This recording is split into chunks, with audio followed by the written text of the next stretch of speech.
Hello September takers! So for today's video, we are going to discuss a specific topic in TLE and TVT-Ed, Majorship, ICT Specialization.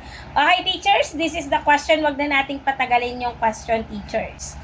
On the computer screen, again the question is, on the computer screen daw, what indicates the position of the mouse? Ano ba yung nag-indicate sa position ng mouse?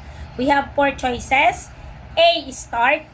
B, scroll. C, click. And letter D, cursor. So, dito sa 4 na choices na to, ano ba ang unang i-eliminate natin? Okay? So, ang unang i-eliminate natin si alpha. Bakit si alpha po, Ma'am Grace, si start? Ano si start?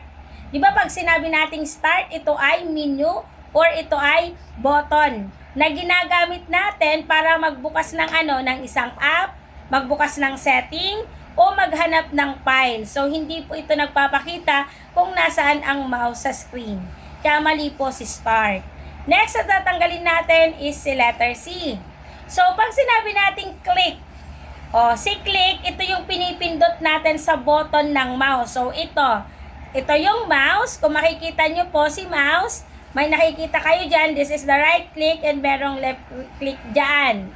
Saan dyan yung right? Saan yung left? So, this is the left and this is a right.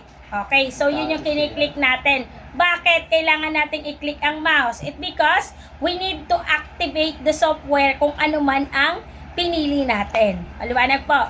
So, kaya hindi po pwedeng si click ang tamang sagot. So, dalawa na lang po ang natitira, either si beta or si letter D, cursor. So, teachers, dito po, ano po ang tamang sagot? A, is it cursor or is it scroll? Okay, sa parts of the mouse, saan yung scroll dito? Ito po mismo ang ini-scroll natin. Kaya mali po si letter B. Okay, so si letter B naman, si scroll, ito yung paggalaw ng pahina, pwedeng pataas, pwedeng pababa. Para saan? Para makita ang ibang bahagi ng isang content. For example, sa files.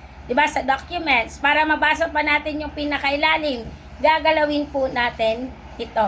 So, that's the, kumbaga, si scroll, ito ay isang action na ginagawa natin. So, hindi po siya indicator ng position ng mouse. Kaya po mali si letter B. So, now, ano bang tamang sagot? The answer is delta.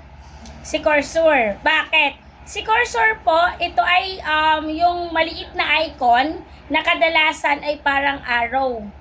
Parang arrow po siya, teacher, na nakikita sa screen na eksaktong nagpapakita kung saan nakaturo o nakapwesto ang inyong mouse. So, makikita nyo yan ng parang naka-arrow siya. Okay, sa screen natin. Okay po, teacher. So, that's all. Don't forget to follow Maestra Bicolana TL Tambayan for my Facebook page and also for my YouTube channel. Don't forget to follow Maestra Bicolana TL Tambayan Let Online Review.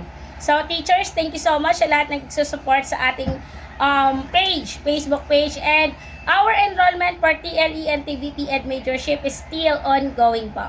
So, sa mga gusto pong mag-avail, EN na po kayo sa akin. Thank you so much and have a good day. Mabuhay!